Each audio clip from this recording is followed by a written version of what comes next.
3월 2일에는 예수님에 대해 많이 생각하게 되는 교회의 절기인 사순절이 시작됩니다. 복음서를 묵상해 보면 누가는 다른 복음서보다 세밀하게 우리가 믿고 섬기는 우리 주 예수님에 대해 다루고 있음을 알게 됩니다. 복음서 중에 요한복음을 제외한 마태, 마가, 또 누가복음을 공관복음으로 부르는데, 이렇게 왜 공관복음으로 부르는 것은 한자로 공관이다, 좀 함께 보았다는 뜻입니다. 그래서 저들이 본 예수의 생애와 교훈에 대해서 각기 나름대로 가지고 있는 들은 이야기, 또 경험한 이야기를 기초로 서술했다는 그런 것이죠.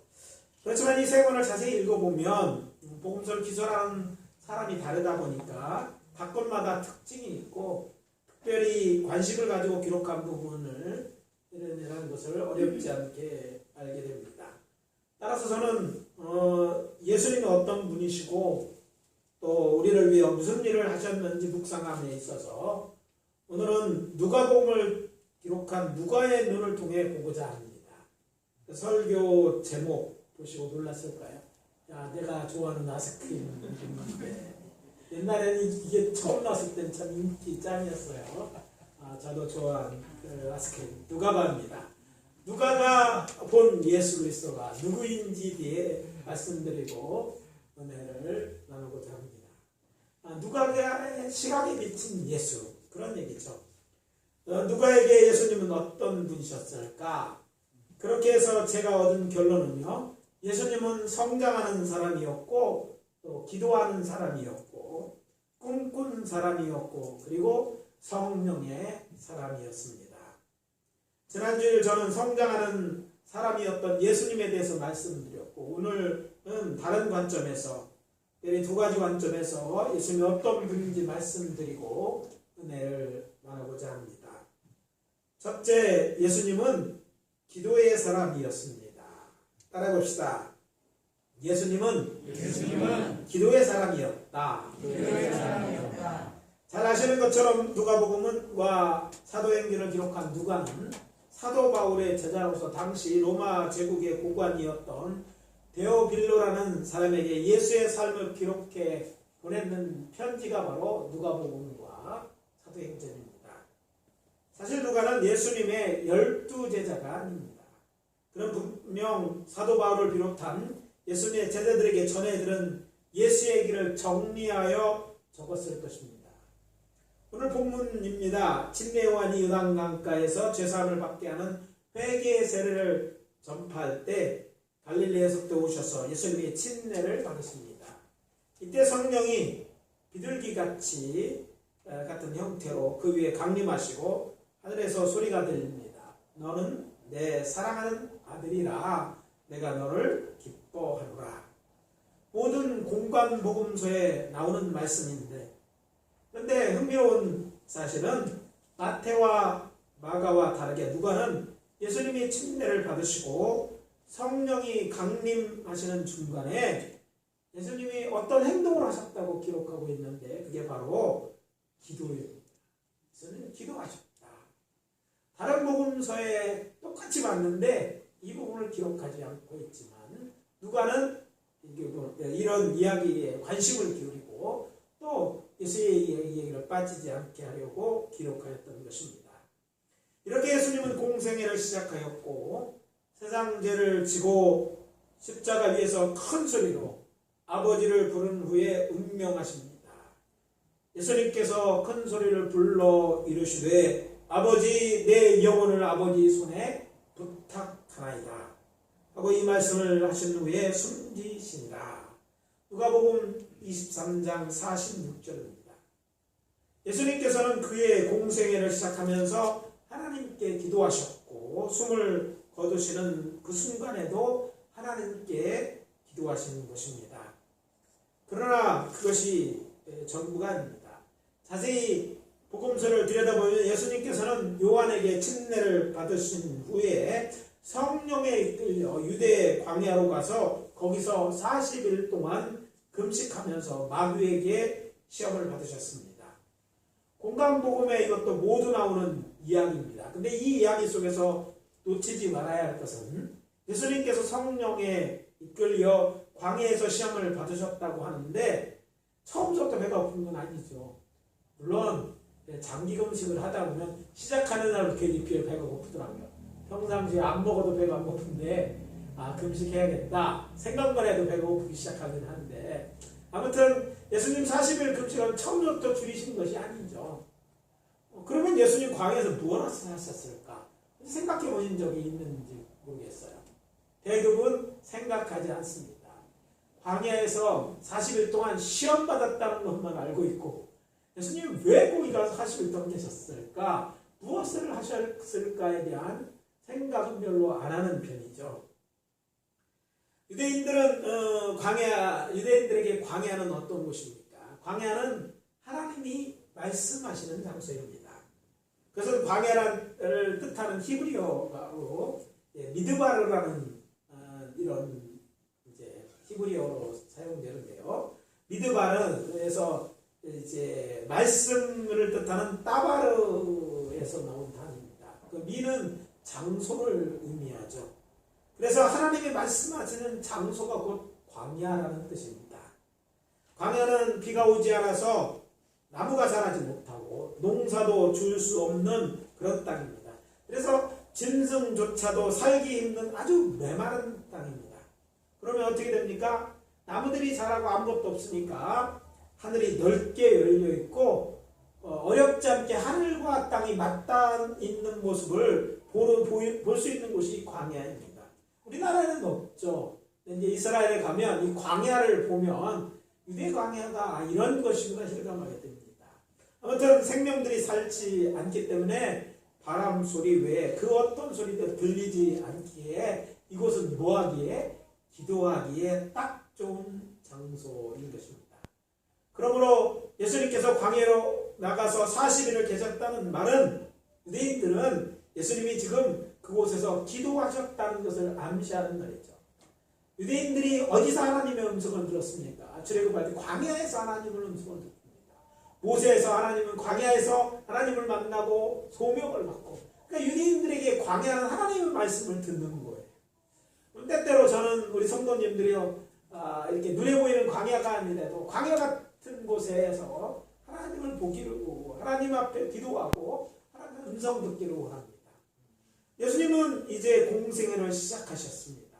그 시작하심에 있어서 성령으로 이제 기도하시고 성령으로 충만하신 다음에 먼저 가서 일을 하신 것이 아니라 광야에 가서 하나님 앞에 기도하셨던 것입니다.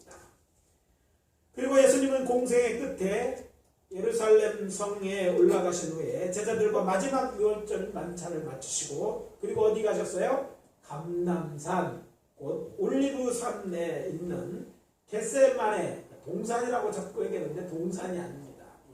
언제부터 동산이라고 말을 얘기했는지 모르지만 겟세마라는 기름틀이 있는 곳이라는 뜻이고, 겟세마라는 기름틀이라는 뜻이거든요. 그래서 이 올리브산 그것도 아래쪽에 산 아래쯤에 있는 기름 짜는 틀이 있는 그곳에 가셔서 이제 뭐 혼자 간 것도 아니고 제자들을 나가셔서 기도하셨습니다. 이제 구제주로서 그에게 남겨진 마지막 사역이 뭡니까? 세상 죄를 지고 십자가에 죽으셔야 했기에 그 어렵고 힘든 일을 위해서 그리스도께서는요 세상에 그리고 또 세상에 남겨 제자들을 위해서 무릎을 꿇고 밤새도록 기도하심으로 새벽을 맞지 않으셨습니다. 우리가 이제 기도할 때 무릎을 꿇는다는 것은 우리의 전통에 익숙한 일입니다. 근데 이제 외국인하고 살아보신 분은 아시겠지만, 외국인들은요, 말만 존댓말이 없는 게 아니라 세상 말로 네 가지가 없다고 얘기하죠. 하나님의 기도하는데 다리 쩍 뻗고 하느냐, 서양 사람들은요, 다리 오므리고 기도하는 게 너무너무 힘든 거예요. 여러분들 요즘 식당이 전부 이렇게 의자로 바뀌죠. 어르신들이 앉는 게 힘들었어요. 네, 그래서 의자가 있는데 앉는 것이 좀 편하고 일어나기 좋기 때문에 이번에 코로나 하면서 정부도 지원하고 해서 많이들 바뀐 줄 압니다. 그래서 그 의자에 살고 생활하다 보면 뭘 못하면 바닥에 앉는 게 싫습니다. 힘들어져요. 근데 평생 그렇게 사는 사람들이 여러분 앉아서 이렇게 바닥에 앉는 것도 힘든데 어떻게 앉아야 될지 잘 모르는 제가 외국인들하고 생활해보니까 잘 모르는 데다가 거기다 무릎을 꿇는다 어떻게 하는지 가르쳐주고 안절 기도를 못합니다. 너무 아파서. 그러니까 무릎 꿇고 기도해도 얼마나 간절히 기도했느냐 우리가 생각하는 것 그 이상 어렵게 그것도 밤을 새워가며 철야 기도하시는 것입니다. 이제 그의 마지막 사역을 남겨두고 그렇게 기도하셨다는 거예요. 누가복음 22장 44절입니다. 예수께서 힘쓰고 애써 더욱 간절히 기도하시니 땀이 땅에 떨어지는 빗방울 같이 땀에 피가 섞여 나올 만큼 그렇게 간절히 기도하셨다는 거예요. 예수님이 십자가 지는 일이 쉬워서 지는 것이 아니에요.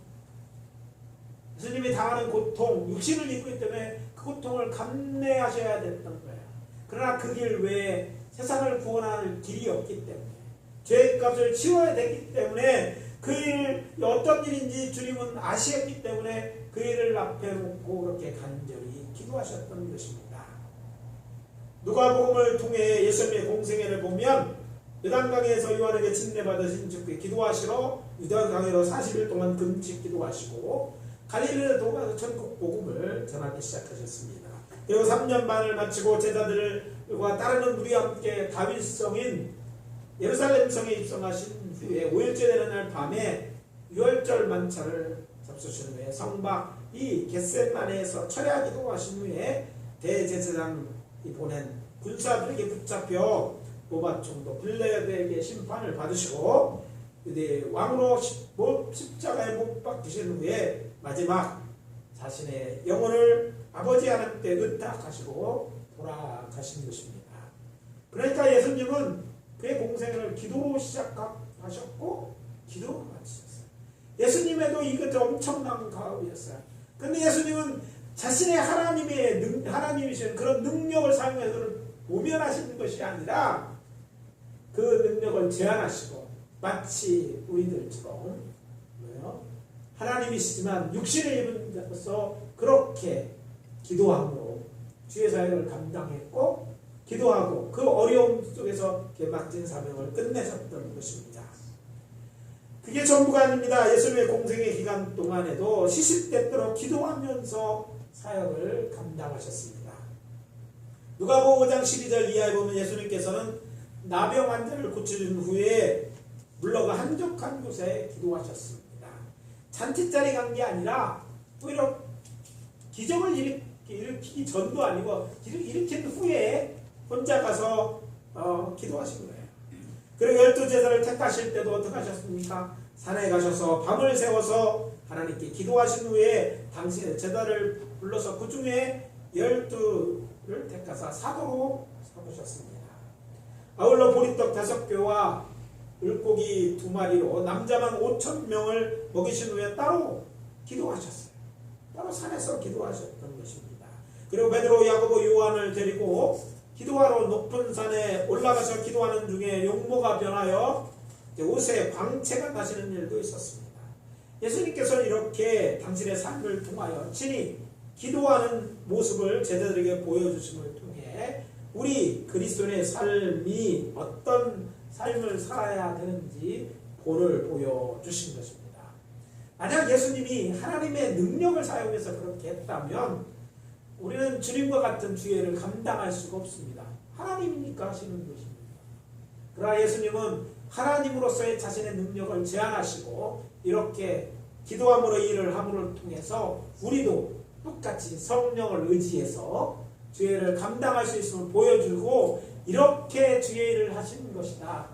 주의를 할 때 이렇게 기도하며 하는 것이다. 이렇게 본을 보여주신 것입니다.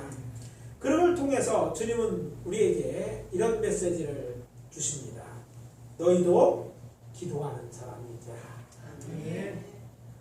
하나님으로서 내가 이 땅에 있는 동안 기도하는 사람이었던 것처럼 너희도 기도하는 사람이 되라.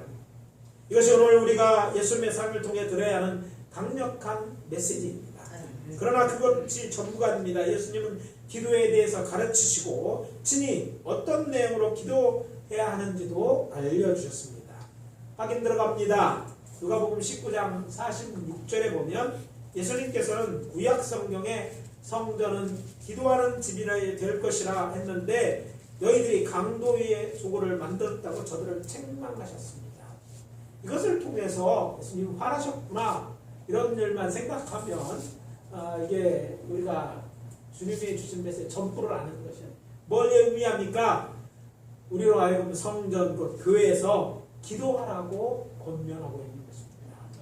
오늘 우리가 기도 마음 놓고 기도하고 예배할 수 있는 예배당이 있는 특권이 뭡니까? 잘 져서 멋있다, 모아서 편하다 이런 것이 아니라 기도하는 집이 있다면 뭐 이곳을 기도하는 집으로 만드는 건 우리입니다. 기도하는 것을 이 집을 그냥 건물로 놔두지 마십시오. 지나가면서 교회 있구만, 교회구만 뭐 그것만으로 이 교회가 존재할 이유가 없습니다. 교회는 기도하는 집이어야 되고 기도하는 집으로 만드는 일은 우리 모두가 해야 될 일입니다. 목사님 저도 또 여러 성도님들도 이곳에 기도함을 통해서 기도하는 집이 됩니다. 이곳에서 예배함을 통해서 예배하는 집이 됩니다. 이것은 사랑을 나눔으로 이것은 하나님의 사랑을 나누는 집이 됩니다. 그래서 아버지 집이 되고 이것이 하나님과 만나는 장소요 우리에게 복된 장소가 되는 것입니다.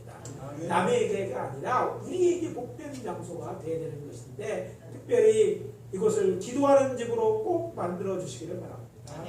주일날 모여서 함께 기도도 하셔야 되지만 여러분 시간 나실 때마다 각자 와서 여러분이 시간 되는 대로 와서 기도하시기를 바랍니다. 저는 이제 학교 다닐 때 걸어서 학교를 갔다는 얘기를 드린 적이 있어요. 교회 걸어간 이유 중에 결정적인 이유는 뭐냐면 가는 길에 교회가 있었어요. 가다가 교회에서 기도하고 올 때 교회에서 기도 그 시간이 참 좋았어요. 여러분도 이곳에서 기도하는 시간이 참 좋은 시간이 될 거라고 저는 믿습니다. 그 예수님이 오늘도 여러분의 하나님도 되시고 기도할 때 하나님은 제가 구한 것보다 더 많은 것으로 아니 구하지 않은 것까지 축복하셨다고 저는 믿습니다. 여러분 기도하라는 것이죠. 이 기도는 집이 기도하는 집이니까 어디서 교회에서 기도하라. 여러분의 처소도 기도하지만 교회에서 기도해 주시기를 바랍니다. 또 누가복음 11장에서 기도에 대해서도 가르쳐 주셨습니다. 우리가 잘 알고 있는 주기도문이 그것입니다. 여러분 그리스도인들에게 주기도문은 어떤 의미가 있습니까? 사실 다 아시는 것처럼 기도의 복음입니다. 그리고 예배 끝날 때 축도하는 목사가 없으면 대신에 암송하는 말씀으로 여기지만 초대교회 주기도문은 그런 것이 아니었습니다.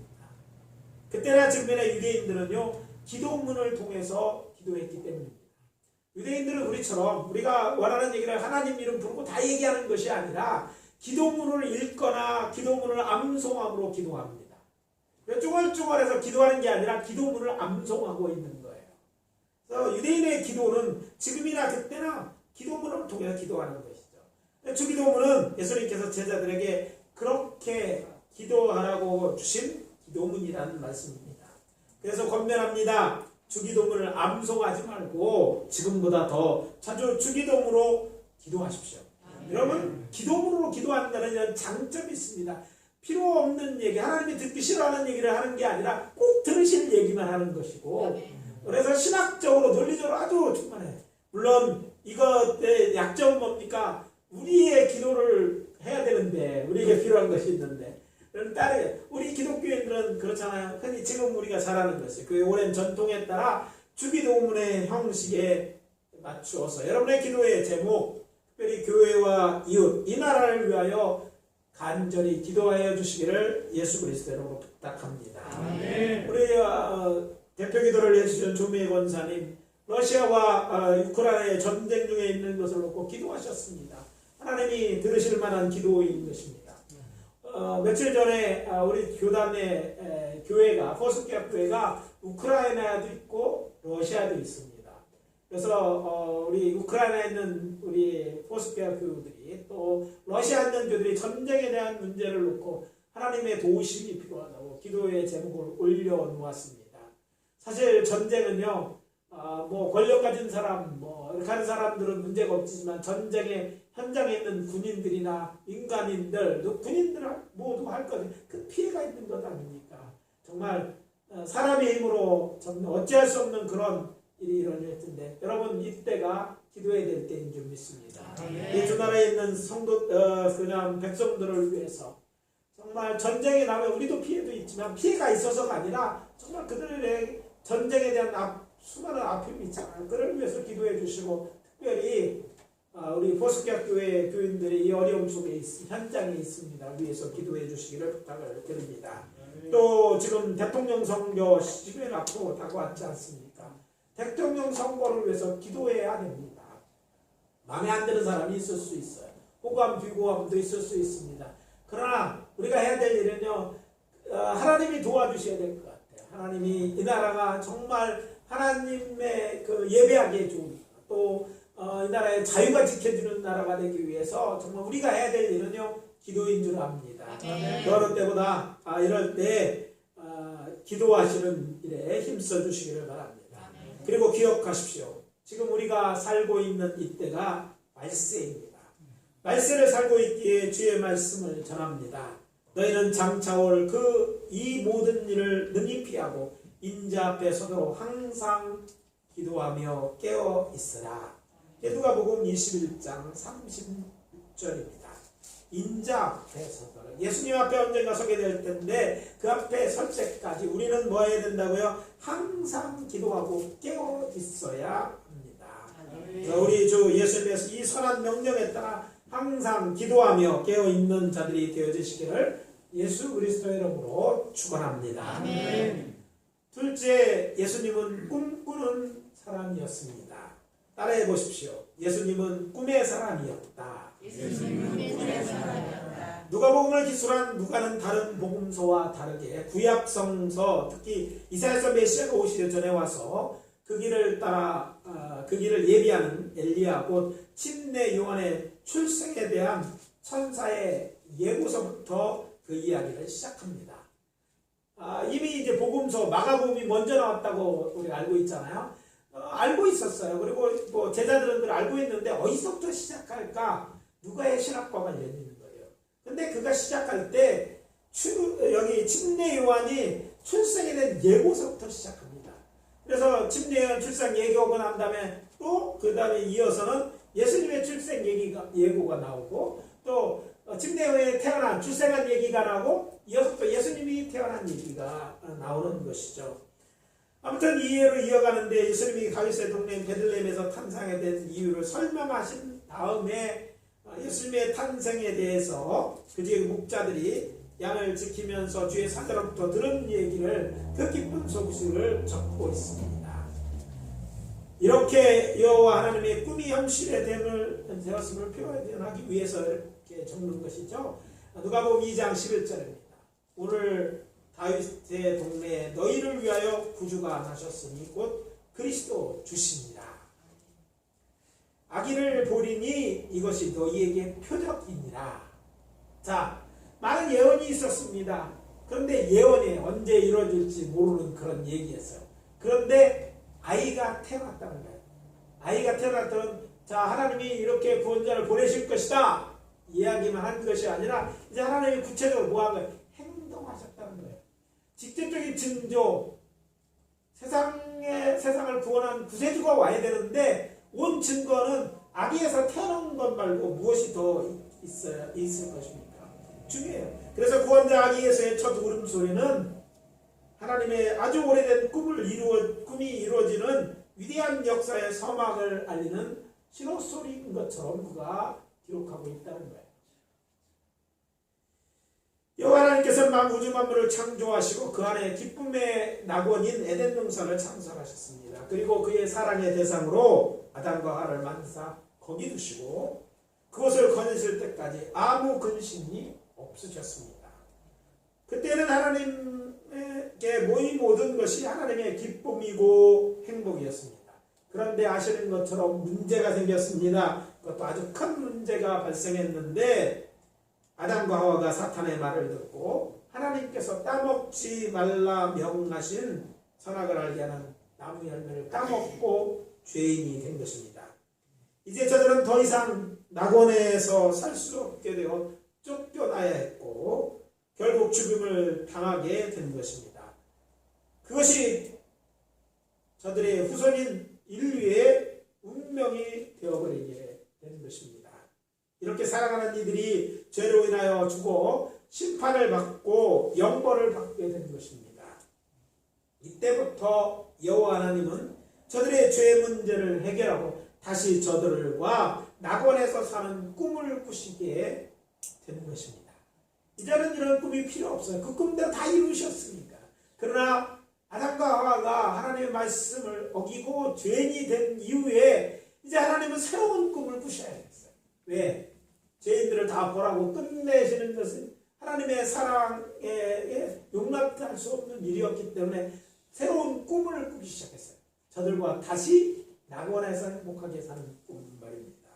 그래서 이 모든 일의 원인을 제공한 옛뱀 곧 사탄을 심판하시면서 말씀하셨습니다. 내가 너로 여자와 원수가 되게 하고 내 후손도 여자의 후손과 원수가 되게 하리라. 여자의 후손은 내 머리를 상하게 할 것이요 너는 그의 발꿈치를 상하게 할 것이냐. 창세기 3장 15절입니다. 우리가 다 알고 있는 말씀이지만 이 말씀을 깊이 묵상해 보면 벌써 하나님께서는요 여자의 후손, 단수로 되어 있어요. 히브리어는 단수 복수가 있는데 여자의 후손 여러 명이 아니라 딱 한 명 여자의 후손을 보내는데 그를 통해서 어떻게 이 사탄의 일들을 다 부숴버리고 새롭게 시작할 계획을 하나님은 세우고 계시는 거예요. 그리고 저들에게 가죽옷을 지어주십니다. 죄 없는 짐승을 죽여서 가죽으로 그 부끄러움을 가리는 걸 통해서 이제 저가 여자의 후손이 사람들의 죄를 대신 지고 죽으심으로 그 피로 그를 깨끗게 해주셔서 이 죄 있는 것을 다 없게 하겠다는 그런 계획을 세운 거예요. 이것은 어디까 하나님의 꿈이었어요. 계획이었어요. 그리고 난 다음에 저들을 비로소 에덴 동산을 쫓아내신 것입니다. 여기서 우리는 여호와 하나님의 인류 구원의 꿈을 보게 됩니다. 바로 이 꿈을 이루기 위해 여호와 하나님께서 야심차게 준비한 것이 성령으로 잉태된 여자의 후손인 바로 예수 그리스도의 탄생인 것입니다. 이전까지 이런 일이 없었어요. 근데 여자의 아버지가 없는, 즉 성령으로 잉태된 인간, 하나님이 성자 하나님이 친히 인간의 몸을 입고 오셔서 여자에게 나시고 또 그래서 이 인류 구원에 하나님의 꿈을 이루고 하셨던 것이고 그 계획한 대로 드디어 어느 때 가이사 아구스 때 베들레헴에 예수님이 태어나셨다는 거예요. 이 일에 요한은 이렇게 기록했습니다. 요한복음 3장 16절입니다. 하나님의 세상을 이처럼 사랑하사 독생자를 주셨으니 이는 그를 믿는 자마다 멸망하지 않고 영생을 얻게 하려 하십니다. 하나님의 사랑이 이 엄청난 일을 하게 했는데 성자 하나님께서 세상의 구주가 되기 위해 인간이 되어 세상에 오신 것입니다. 그러고 보니까 예수님의 이 땅에 오심은 그냥 되어진 것이 아니라 하나님의 꿈을 이루기 위해서 드디어 예수님을 보내셨다는 것으로 이해할 수 있다는 말씀인 것이죠. 그렇다면 성자 하나님 예수님의 꿈은 무엇입니까? 여호와 하나님의 뜻대로 세상 사람들이 죄의 문제를 해결하시고 저들을 구원하심으로 저들의 구주가 되는 일입니다. 여호와 하나님의 꿈이 성자 하나님이신 예수의 꿈이 되는 것입니다. 그리고 한 발 더 나가서 저들의 주와 그리스도 곧 왕이 되어서 저들과 함께 새로운 세상 곧 하나님의 나라를 영원토록 다스리시는 것입니다. 이것이 성자 하나님이신 예수 그리스도의 꿈인 것입니다. 이런 예수의 꿈에 대해서 잘 알고 있었던 사탄이 한 일이 무엇입니까? 저를 시험하여 이런 꿈을 산산조각 내고자 한 사건이 예수님께서 침례 요한에게 침례를 받으시고 성령에 이끌려 유대 광야에서 40일 동안 아무것도 잡히지 않고 기도하실 때 마귀가 한 시험입니다. 우리는 예수님의 공생애를 시작하면서 유대 광야에서 예수님이 받은 시험을 통해 예수님의 꿈이 무엇인지 알아야 합니다.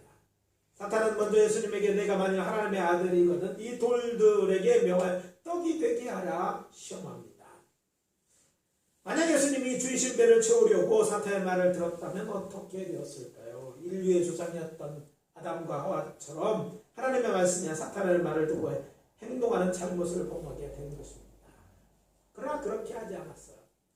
우리는 사람들 다 먹고 살고자 하는 일이다 이렇게 얘기하죠. 먹는 것이 목구멍이 포도청이다 라고 얘기도 하고 먹는 것을 중요해. 근데 주님은 금질에서들은 먹는 것 이것이 나의 인생의 목적 아니냐.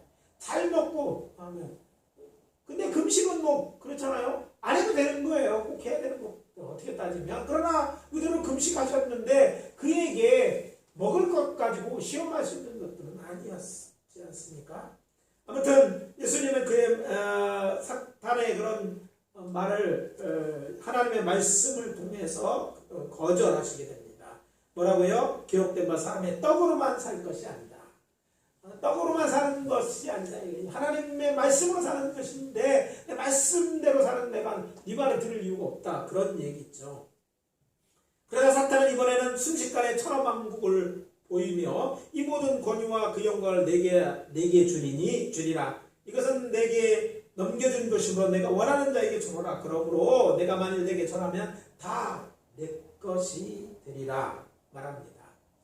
그러나 예수님은 기록된 바 주 너의 하나님께 경배하고 다만 그를 섬기라 말함으로써 사탄의 욕을 뿌려칩니다. 그런데 이 내용을 깊이 들어보면 예수님은 뭐예요? 잘 먹고 잘 사는 게 배부르는 게 꿈이 아니었던 것처럼 이번 내용에 들어있는 사탄의 유혹에 나오는 것처럼 천하만국의 모든 권위와 영광을 얻는 것이 그의 꿈이 아니었다는 것을 알게 됩니다. 많은 사람들은 먹기 위해 사는 거 그건 너무 일차적으로 생각하고 좀 더 고정하게 내가 여러 사람들을 위해서 많은 사람을 높은 자리에 앉겠다 이런 꿈을 가지고 살아갑니다. 천하만국을 다스리는 권세 받는 거. 근데 예수님은 그 꿈을 원하는 것이 아니었습니다. 또 예수님은요 생각해 보십시오. 많은 사람이 원하는 것처럼 영생을 얻는 것이 그의 꿈도 아니었습니다. 우리가 하나님의 아들이라고 얘기하죠. 하나님이시라는 얘기죠. 하나님은 우리와 다릅니다. 영원히 사는 존재로 이미 인간이 되신 하나님은 이미 영원한 존재였어요. 영원히 사는 존재였어요. 하나님이 인간이 되기 이미 하나님이셨어요. 우주 만물을 만들고 만물의 주인인 거예요. 이미 그렇음에도 불구하고 그분이 그것을 포기하신 거예요. 더 큰 꿈을 위해 이것들을 포기하셨던 것이죠. 이런 것들을 우리가 놓치지 말아야 되는 거예요. 그러면 예수님은 뭐예요? 왜 이렇게 이것들 다 사람들이 요구하는 이런 걸 다 버리고 인간이 되셨을까? 그것은 죽어 영벌을 받아야 하는 존재로 타락한 인간을 구원하고자 죽을 수 있는 사람이 되셨던 것입니다. 하나님의 뜻은요 내가 사는 것이 아니고 배부르게 사는 것만 영화를 갖는 것 영원히 사는 것이 아니라 죽을 수밖에 없는 우리를 불쌍히 여기셔서 우리를 구원하고자 구원자가 되기 위해서 인간이 되신 것이죠. 그래서 인간이 돼서 굶주리시고 또 이런 시험도 받으시는 것이었어요. 예수님은 본래 아담과 하와처럼 하나님과 같이 되려고 하나님의 말씀을 어기고 선악을 알며 따먹을 필요가 없는 그냥 하나님이셨어요. 그런데 그 하나님께서 자기를 낮추셔서 신의 비하라고 얘기해요. 낮추셔서 인간이 되신 거예요. 더 큰 꿈, 저들을 구원하는 꿈. 그러니까 하나님의 여호와 하나님의 꿈이 있고 또 곧 그의 아들 예수의 꿈이 되어졌기 때문에 그 일을 하신 것입니다. 이 일에 대해 빌립보 2장 6절에서 8절은 말합니다. 그는 근본 하나님의 본체시나 하나님과 동등됨을 취할 것으로 여기지 아니하시고 오히려 자기를 비워 종의 형체를 가지사 사람들과 같이 되셨고 사람의 모양으로 나타나서 자기를 낮추시고 죽기까지 복종하셨으니 곧 십자가에 죽으시니라. 그렇게 하심으로 자신의 죽음으로 죄값을 치르시고 죄 문제를 해결하고 세상을 구원하여 하나님 아버지께 영광을 돌리려고 하신 것이 하나님의 꿈이었던 것이죠. 그래서 결국은 얘는 불순종하였던 원수 마귀와 그의 졸개들과 끝까지 죽게 돌아오지 않는 자를 다 벌한 후에 영원히 하나님의 나라를 다스리는 것이 예수 그리스도의 꿈이었습니다. 예수님께서는 이 꿈을 이루기 위해 그의 공생의 기간 동안 힘을 다하여 천국 복음을 전하셨고 세상 죄를 주고 십자가에 달려 돌아가시고 부활하심으로 누가복음 24장 44절에서 말씀하신 것처럼 구약의 자신에 대해 예언한 것들을 성취하셨습니다. 그리고 48절에는 세상에 남겨진 제자들에게 너희는 이 모든 일에 증인하고 말씀하시고 저들을 축복하시고 하늘로 올라가셨습니다. 예수 그리스도는 세상 죄를 지고 십자가에 죽으시고 부활하심으로 친히 죄인들의 영생에 이르는 길이 되셨고 산 소망이 되셨습니다. 그래서 말씀드립니다. 이 예수님은 나의 주 나의 하나님으로 믿으십니까? 아멘. 그렇다면 이제부터 우리도 예수님처럼 여호와의 하나님의 꿈을 우리 꿈이 되게 합시다. 아멘. 우리가 믿고 섬기는 여호와 하나님의 뜻이 무엇입니까? 당신이 살아가는 세상을 구원하는 것이 아닙니까?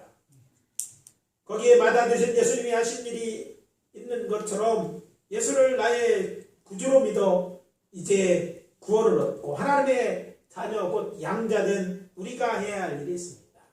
그것은 예수의 증인이 되는 일입니다.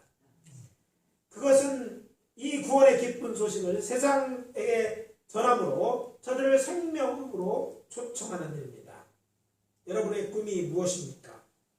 혹시 세상에서 잘 먹고 잘 살고 부자가 되고 높은 지위에 올라 사람들을 다스리는 일입니까? 여러분이 하고 있는 분야의 최고가 되는 일입니까? 나쁘지 않습니다. 아니 이 땅에 살아가는 모든 사람이 어쩌면 이런 꿈을 갖는 건 당연한 일이죠. 왜냐하면 하나님이 말씀하셨죠. 생육하고 번성하여 땅에 충만하라. 땅을 정복하라. 움직이는 모든 생물을 다스리라. 이게 창세기 1장 28절입니다. 그리고 이것들은 하나님께서 사람에게 하라고 하신 일입니다.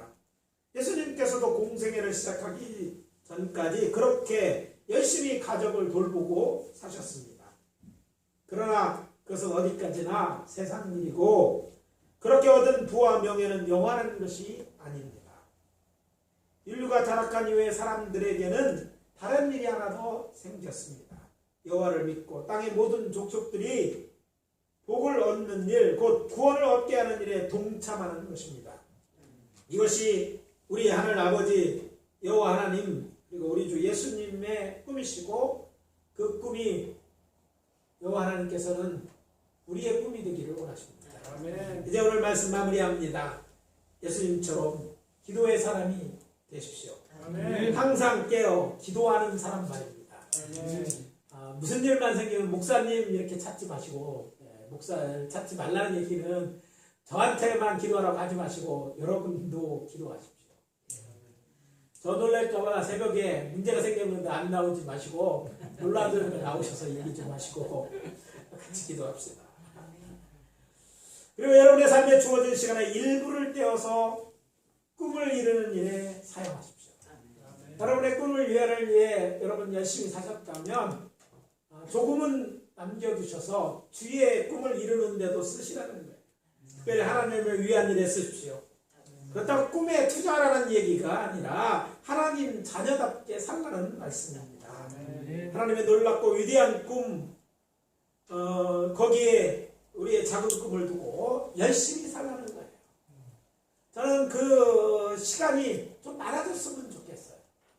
어른이 되셔서 이제 정년 퇴임하고 뭘 할까 이렇게 그 꿈을 이룬 그 꿈인지 잘 모르겠지만 전원에 가서 생활하시는 분도 계시는데 좋은 일입니다. 열심히 일생을 살고 또 나중에 여가를 주는 나쁘지 않습니다. 그러나 많은 시간 거기가 아니라 좀 주를 위한 시간들을 좀 늘리고 그 꿈을 꾸시며 살라는 것이죠. 왜냐하면 다른 것들은요 육신을 위한 삶은 이 세상에서 다 끝이에요. 그러면 영혼에 이르는 것들이 있잖아요. 하나님의 놀랍고 위대한 꿈 속에 여러분의 작은 꿈을 두고 그것을 위해 열심히 살아간다면 그것을 위해 쓰고 땀을 흘리고 수고하고 헌신이 있다면 그것들이 언젠가 우리가 반드시 주의 앞에 서는 날이 있을 것입니다. 아멘. 그때 그날에 그것들이 빛나는 보석이 되어 있을 것입니다. 아멘. 다른 것들은요 여러분 세상 말로 관뚜껑 닫는 순간 다 놓고 없어지는 것이에요. 아무리 잘 먹어도 안내리 좋은 집에 살고 좋은 차 다 놓고 가는 것이 인생입니다. 영원의 하나님 앞에 설 때를 기억해서 그날을 위해 이제 어제보다 오늘 조금 더 일하자는 거예요. 많은 일이 합니다. 우리가 죽으라는 것도 아니잖아요. 복음을 전하라는 거예요. 그 사람들 불쌍하죠. 예수 믿고 죽어가는 사람. 세상이 전부 있는 사람 너무 불쌍하잖아요. 뭐 대통령이 된다. 그게 뭐가 좋은 거예요. 네? 코미디 같은 일이더라. 코미디언 대통령 한 나라도 있지만. 하여튼 아무튼 우리는 그런 사람들이 아닐진데 그 나라를 위해 이제는 좀 살아보자는 거예요. 그래서 권면합니다. 이제까지 또 예수님의 증인으로 노력하셨다면 올해는 조금 많이 헌신하게 되시기를 예수 그리스도 이름으로 축원합니다. 주를 위해 좀 더 살자. 빛나는 보석을 위해 좀 더 살자 이런 얘기죠. 그렇게 되시기를 예수 그리스도로 축원합니다. 그렇게 된다면 우리 하늘 아버지께서 기뻐하실 것이고 여러분의 생각은 여러분의 이제까지 살아온 것보다 여러분의 하시는 그 일들로만 더 멋지고 복된 인생이 되어주시고 또 여러분이 그렇게 기대하신 여러분의 자녀들에게도 그것이 축복의 요건이 복의 이유가 축복하신 이유가 되어질 줄 믿습니다. 기도합니다. 하나님 아버지 은혜를 감사합니다. 오늘 누가가 바라본 예수를 통해서 두 가지 예수님에 대해서 들었습니다. 우리도 이제 기도의 사람이 되고 예수님처럼 꿈을 위하여 일하는 사람, 특별히 없어지지 않은 영원한 꿈, 사람을 구하는 꿈, 하나님 나라에서 변질되지 않은 보석까지 빛나는 꿈을 위하여 일하는 저희들이 되게 도와 주시옵소서. 그렇게 결단하고 아버지 실천함으로 오늘 하루하루를 열심히 살아가는 저희들 되어질 수 있도록 인도해 주시고 그 일을 위하여 건강 주시고 그 일을 감당할 수 있도록 경제적 아버지 넉넉함도 허락하여 주시옵소서. 주께서 우리의 삶에 아버지 하나님 더 많은 것으로 영광을 볼 수 있도록 축복해 주시옵기를 바라고 나올 때 예수 그리스도 이름으로 축복하며 기도합니다. 아멘. 지금은